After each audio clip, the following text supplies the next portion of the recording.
3, 2, 1.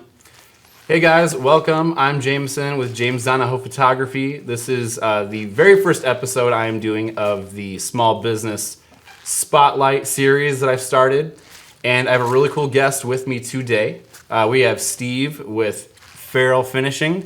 So thank you, Steve, for coming on. Thank you. Yeah, I know we talked about it a little bit, just having you come on, and like I kind of mentioned with the name of the series, it's mainly just putting the spotlight on other businesses around the area that I'm aware of that I think would be fun to just bring up, talk about, have them on, get to know them a little bit, see what your business is like as a whole, why you got into your business.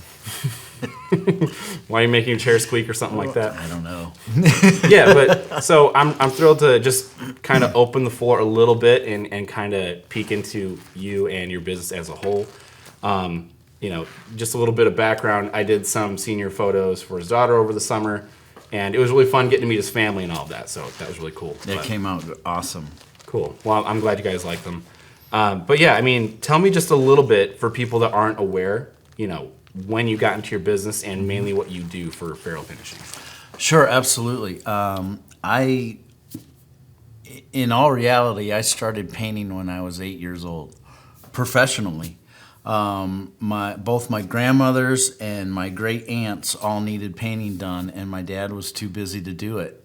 So 8-year-old, 10-year-old, 12-year-old Steve had to be painting living rooms, dining rooms, and then an entire house on the outside. I remember my dad came, sat the ladder up, and then went to work. And then I painted the house. I'm 10, 11 years old.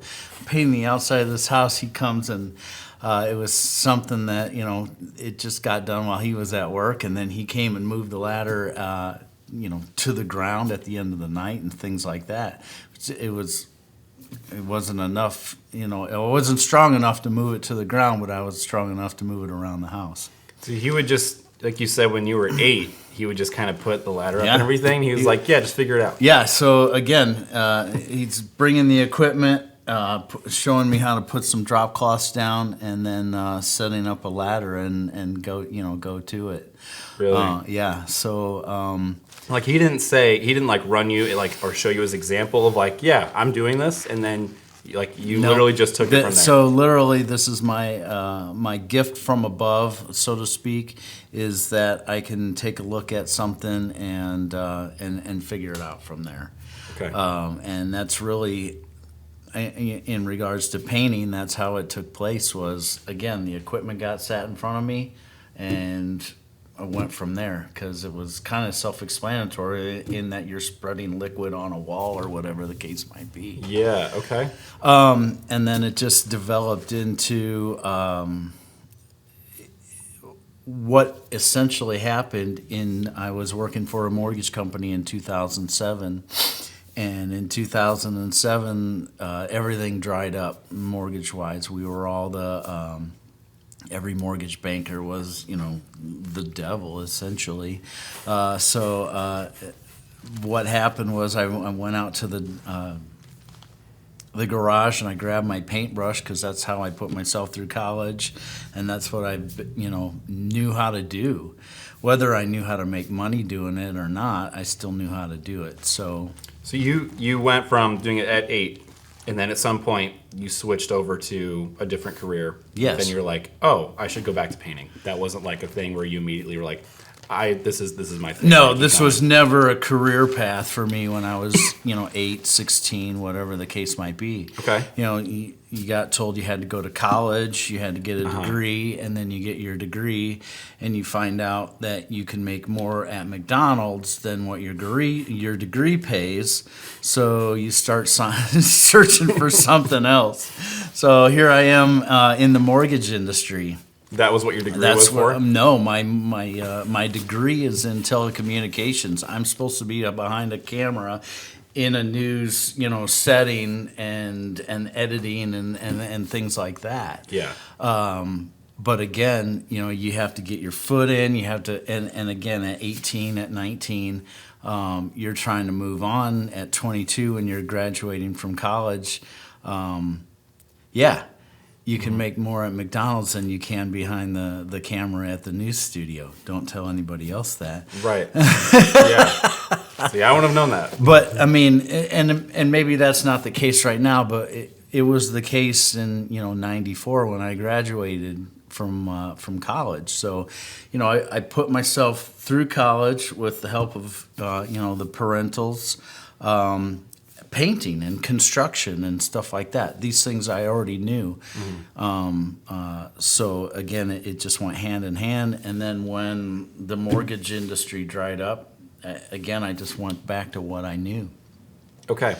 Yeah, so I mean that's really fascinating that if you're picking it up from such an early age and then, for whatever reason, you're told you have to go in a different direction, but then ultimately just steers you right back into, I'm doing it anyway now. And here I am doing it, right. Yeah, and you have like a real passion for it and love for it, I assume. I was told at an early age that I really enjoy I guess instant gratification, which is in the painting businesses, you're changing a wall color. So the automatic, gratification of a job well done is, the paint looks perfect, but at the same time, it's a complete change of color, so it looks like an entirely different space.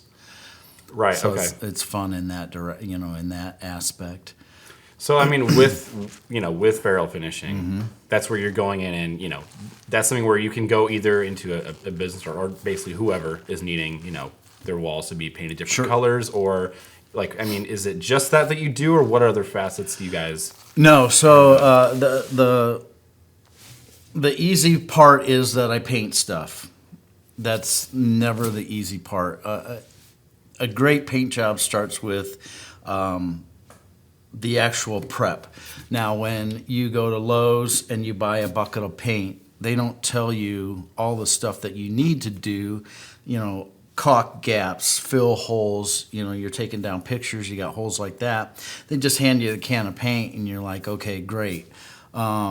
I'll go spread this on the wall with, a roll and a brush. The keys to a great paint job, the painting part's the easy part. You're spreading colored liquid on a wall.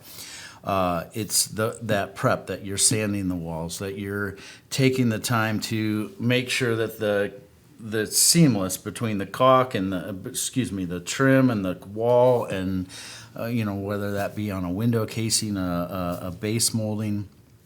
Again, these are all things that go into it. So, maybe 2-3 hours out of a 2-day job is physically spent actually painting.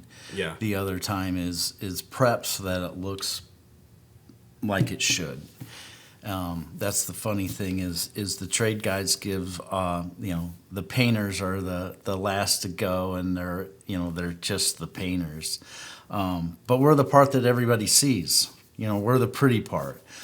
Yes, there's a lot of things. Again, you got to give it to the framers and the drywall guys who make the walls straight for us to make it pretty. But at the same time, we're the part that the homeowners, peoples, the friends, the family see. That's the first thing they see is the colors versus, unfortunately, the studs or the drywall all that process that went into it. But it is what it is. Yeah. But we still get we're still the lowly guy on the totem pole, so to speak. Just from you have all that, you said all the prep time that leads up to actually being able to paint it and everything. Right. And that would probably be where you guys can really argue, here's a lot of that stuff that goes on behind the scenes that you're not exactly aware of. Sure. And that's probably, honestly, it's probably probably a big selling point that, whoever it is, businesses or whoever you're doing for, probably aren't aware of that at the moment. They probably just think, again, I hope it's a selling point, for Farrell Finishing, that we're going to take the time to do it right. Yeah. There's crews out there that will come in and just, make a hot mess, change the color of the wall, and great, it's a different color and it looks nice, but at the same time, is it going to last? If you, if you get up to it, if you're 10 feet, again, I'm a big car guy. There's 10-foot cars, and there's right on top cars. The wall, is it a 10-foot wall, or, is it in a hallway where you have to walk by it every day and then see that one blemish every time you walk by it every single day of your life? It might drive you crazy. I just left a house where it's driving a guy crazy. Yeah, because I was just about to ask, are there people who have gone like a route with like, oh, that's fine, we don't need whatever you're doing, and then they do some have some cheap whatever come in, and they don't do it right, and then there's they kind of have that same example where they're like, here's that thing where there's the bubble of the paint or some crap like that, and then, it happens all the time. Is my tagline used to be, we finish what you start. So again, you go to Lowe's and you buy the paint and you buy the rolling pan and the rollers, and then it sits in the corner for 6 months, and then you call somebody, and then you call somebody else, and then you call me, and we all submit bids. Might not be the lowest, it might not be the highest, but at the same time, it's going to address everything that you didn't or the other guys. But yeah, we come in a lot of times and fix other guys' goof ups, or shortcuts, so to speak. And I'm not saying that we haven't taken some shortcuts, but that's what they asked for. I'm a luxury. I know that I am.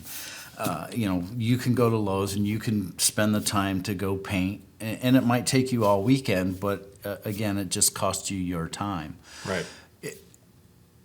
Folks around here, some of them don't have time, and the nice thing about it is they have the disposable income to hire somebody. So again, that's a luxury. But again, if they're going to hire me, I'm going to do it the right way, because you have to. And again, I look at it like this. What would I do at my house? If I'm going to cut a corner, then I'm going to see that corner that I cut every single time that I go into the kitchen or walk down a hallway. So again, what would I do at my house? I'm going to do it at their house, and I'm probably going to do it, even 10% more. I don't want them to ever think that we cut a corner or whatever the case might be. However, my prices are such as that I know this is how I would take it, this is how I would want it, so this is my price. Oh, you want me to back off of this? Well, we'll back off. So again, it backs off time.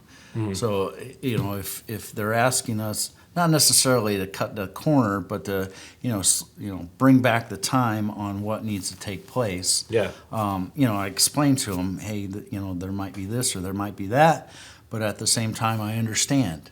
That sometimes it's a little out of the price range, to get the full thing, to get exactly what you need, or it's not out of the price range, and hopefully I'm cheaper than the other guy, and we can do it the right way too. Yeah, but basically, quality is a huge quality is proponent. my goal. Yeah. Yeah. So okay, what types of clients have you typically done a lot of work for? We have done everything from what the industry calls a blow and go in an apartment. So we're painting everything the exact same color. Those are no fun. Okay. Because you're given like a very small amount of time, and you don't get to put your signature on it. And then I've been in $5 million homes on Lake Michigan, where you can tell everything is diamond status. And that's what we deliver. And that's what I like to deliver, even in the homes that, again, $50,000, $100,000, I'm going to try to get there for them. Sometimes there's 400 layers of paint on the wall, and there's only so much we can do to make it better. Mm-hmm. There's going to be 401 There's 401 layers. Yeah. And, there's a story I tell. I had a lady, she said, I want my walls to be as smooth as glass. However, that was a 50-year-old home. You could tell it had roughly 15 layers of paint. And then what happens when you roll it is you get what I call an orange peel. You get where it's like bumpy from the roller going up the wall. Okay. There's no way to get rid of that. Absolutely no way. You can drywall it. You can like smooth it down with drywall mud, and then it's smooth again. But then as soon as you put the roller on it, you're still going to have that orange peel. So did she want to pay for... And again, the orange peel gets smaller, but it never physically leaves. But did she want to, when I explained it to her, did she want to pay for the extra drywall step? No. She just wanted it smooth with a different color. So we did the best we could by sanding that top layer. And it helped, but at the same time, there was no way to achieve her goal. Okay. Well, what would you say is one of like your favorite, jobs that you've done thus far? Top five. Top five. Come on. One of. We did $5 million home on the lake, and again, everything had to be pristine, and it was without a doubt. It should be, but at the same time, we got to actually use some different textures, some different colors, and we ended up, I actually hung some wallpaper in and a couple of like accent walls. So when we got done, it looked like a magazine, and you're like, wow, we were involved in that. Obviously the designer and architect and all that, those folks are involved, but when you back out, you're like, whoa. Was it like tons of different colors and like different rooms, or was it all just like same theme, or what? It was very monochromatic, but again, everything had a different. We were able to play with textures. So one wall was, they physically, they had like leaves and stems and stuff etched into the drywall. An artisan came in and made all that. So again, we got to, make the leaves. We got to paint the leaves and the sticks and all that stuff and make it look. Again, when you backed away from it, 5-10 feet, it looked like, why are there leaves and sticks on the wall? But super cool things like that.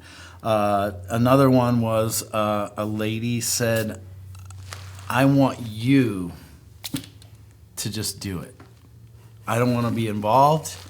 Here, she basically handed me a check and said, "I need you to design a space that I will love." So, there were several consultations with her. Well, what do you love? Do I have a direction? Yeah. And the fun part was she gave me basically carte blanche to design and what it would look like.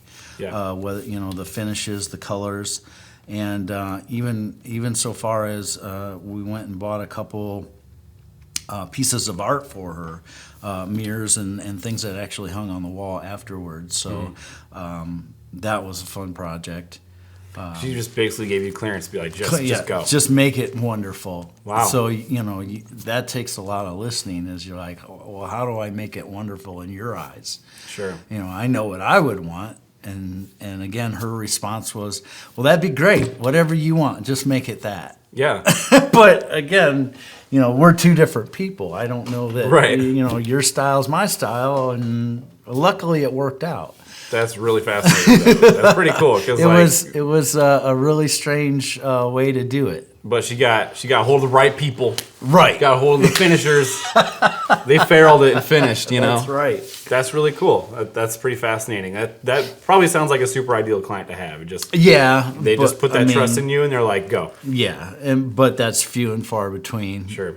But it turned out amazing. Wow. Okay. So now, how long have you been in the game? The painting game. Let them know. Farrell Finishing is 16 years old this year. All right. There are three guys on my team, and they've been with me 14 years, 9 years, and 6 years. Okay. So we got some longevity in the crew. When we walk in your front door, we kind of just go like this, and we know what each one is going to be doing at that certain, again, that prep, that who's laying down drops, who's doing what, who's doing this and that and that and this. Yeah, because I assume there would be a ton of prep work that goes in each project of like exactly. Yeah, I mean that's the thing is, the biggest thing is you're walking in on a rainy day like this, and you're tracking in. You're gonna track in rain all over their carpet. No, and we have to wear shoes and boots in your house because we're climbing on ladders. We can't, it's gonna hurt the feet to climb on the ladders. So yes, we got to leave our shoes on. So the first thing that we do is everything gets covered. Yeah. Where we're walking, where we're stepping, where paint might be splattering, and the biggest thing is where paint might be splattering. Mm-hmm. But yeah, I mean that's the thing is you can't just walk in somebody's place and just let the snow dry off in their entryway. Right. Good point. Yeah. Okay. Well, that's great. I mean, that's great that you guys, so your team is like building a little bit. You had a lot of time in with each of your, your employees. Mm-hmm. Are you guys looking to hire more, or are you just trying to like keep it as is? So that's the hope this year is that we ramp it up a little bit. Two of the guys have really established themselves as leaders. So I want to, grasp that and let them lead. And hopefully each one of them has a small team. And then we can spread out a little bit more. Okay. It can be at two different places than all four of us at one.